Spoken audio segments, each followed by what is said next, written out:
தென்னாடுடைய சிவனை போற்றி எந்நாட்டவருக்கும் விரிவா போற்றி போற்றி. வர செப்டம்பர் 19ஆம் தேதி பிரதோஷம். இந்த பிரதோஷத்துல என்ன பெரிய விசேஷம்னா, இது புரட்டாசியில வர சுக்கிர பிரதோஷம். அதுல என்ன ஸ்பெஷல்? புரட்டாசினாலே பெருமாளுக்கு தானே, அது என்னப்பா சிவனுக்கு ஸ்பெஷல்னு பாத்தீங்கன்னா இருக்கு. அது நான் உங்களுக்கு என்னன்னு சொல்றதுக்கு முன்னாடி, இன்னைக்கு நான் ஷூட்டிங்ல நடிச்சிட்டு இருக்கும் போது என்னோட அழகா 4 சிவனடியார்கள் சேர்ந்து நடிக்கிற மாதிரி ஒரு காட்சி கிடைச்சது. எல்லாம் சேர்ந்து ஓம் நமச்சிவாய அப்படின்னு சொல்லும் போது மனசுக்கு வந்து அவ்வளவு திருப்தியா இருந்துச்சு.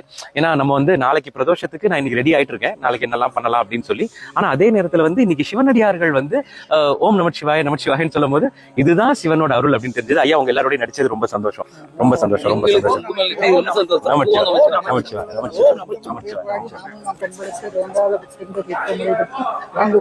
நன்றி நன்றி நன்றி நன்றி நன்றி.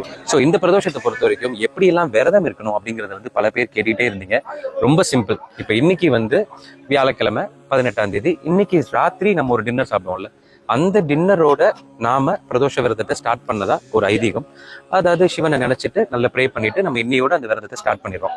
இன்னையிலிருந்து சரியா 24 மணி நேரம், மறுபடியும் நாளை இரவு சாயந்தரம் 4:30 6 6:30 மணி வரைக்கும் பிரதோஷ பூஜைகள் நல்லபடியா கோயில்ல முடிஞ்ச உடனே அந்த கூட்டத்துல போய் அபிஷேகம் பார்த்தா ரொம்ப நல்லது. இல்ல முடியல, ஒரு 7 மணிக்கு மேல சிவனை போய் ஒரு தடவை பார்த்துட்டு அந்த கோயிலுக்குள்ளார ஏதாவது பிரசாதம் கொடுப்பாங்கல்ல, அதை வாங்கி சாப்பிட்டு நம்ம இந்த விரதத்தை முடிக்கணும். ஸோ இதோட ஒரு ஐதீகம் என்னன்னு பாத்தீங்கன்னா, 24 மணி நேரத்துக்கு நம்ம வந்து எந்தவித சாலிட் ஃபுட்டும் சாப்பிடாமல் எல்லாமே லிக்விட்ஸா, அதாவது முடிஞ்சா ரொம்ப பசிச்சதுன்னா ஜூஸ், இல்லைன்னா தண்ணி, மோர், அந்த மோர்லயும் உப்பு இல்லாத மோர் சாப்பிட்டா இது வந்து சிவனுக்கு பண்ற ரொம்ப நல்ல விஷயம்.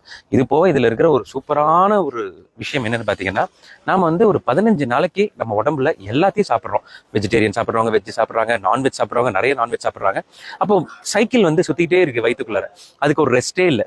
ஸோ 15 நாளைக்கு ஒரு தடவை கரெக்டா 24 மணி நேரம் நம்ம சாப்பிடாம வெறும் தண்ணியை மட்டும் குடிச்சுக்கிட்டே இருக்கும்போது இதை வந்து மருத்துவ முறையில பாத்தீங்கன்னா டீடாக்சிபிகேஷன் அப்படின்னு சொல்றாங்க. நம்ம வயிற்றுல இருக்கிற எல்லா மைனஸான, அதாவது கழிவுகளும் சேர்ந்து அடிச்சுட்டு ஒன்னா வெளில வந்துடும். மேபி இதனாலதான் பெரியவங்க வந்து 15 நாளைக்கு ஒரு தடவை பெருமாளை கும்பிடுறவங்க ஏகாதசி விரதம்னும் சிவனை கும்பிடுறவங்க பிரதோஷ விரதம்னு வச்சிருந்தாங்கன்னு நான் நினைக்கிறேன். ஸோ இது பண்றதால என்னோட உடல் பாத்தீங்கன்னா 15 நாளைக்கு ஒரு தடவை கம்ப்ளீட்டா எல்லாம் கிளியர் ஆகிறதால செம்ம ஆரோக்கியமாவும் இருக்கு. ஸோ மருத்துவத்துக்கு மருத்துவமும் ஆச்சு, ஆன்மீகத்துக்கு ஆன்மீகம். ஸோ இதுதான் இந்த பிரதோஷத்தோட ஒரு சிறப்பு. ஸோ இன்னும் நிறைய சிவன் பத்தின விஷயமும் ஆன்மீக சம்பந்தப்பட்ட விஷயங்கள் நான் சொல்லிட்டே இருக்கேன், நீங்க பார்த்துட்டே இருங்க. இப்போ நான் ஷாட்டுக்கு போறேன். தென்னாடுடைய சிவனை போற்றி எந்நாட்டவருக்கும் இறைவா போற்றி போற்றி.